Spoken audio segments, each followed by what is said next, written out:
Corey, thank you so much.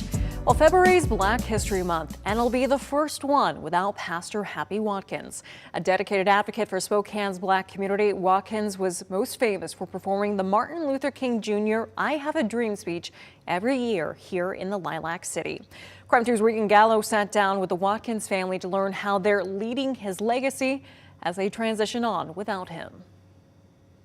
When Pastor Happy Watkins wasn't at New Hope Baptist Church, he was out across the inland Northwest performing Martin Luther King Jr.'s I Have a Dream speech.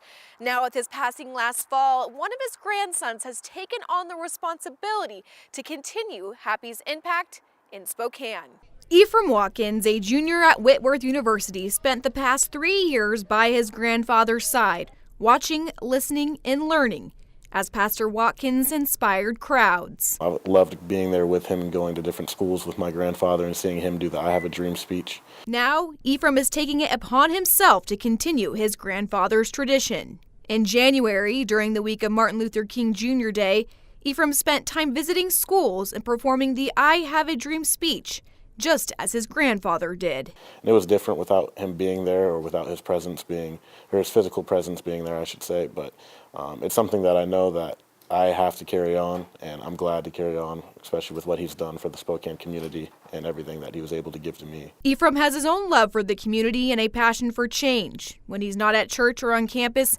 he's a third-year intern at Catholic Charities. He chose Ephraim. I didn't even realize that he'd given all his material to Ephraim. And that was him saying, you need to carry on. You need to carry on. Because we need you in this community. Pastor Watkins used to also perform the I Have a Dream speech at the MLK Day rally in Spokane. But this past MLK Day, the family decided to not perform the speech as they were still in transition since his passing.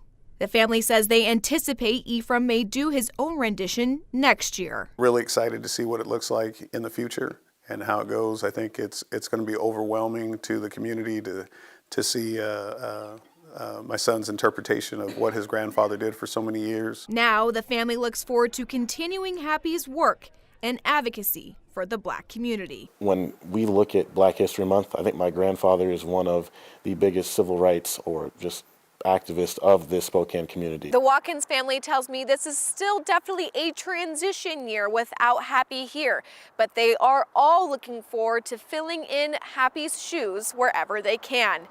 In Spokane Valley, Regan Gallo, KREM 2 News.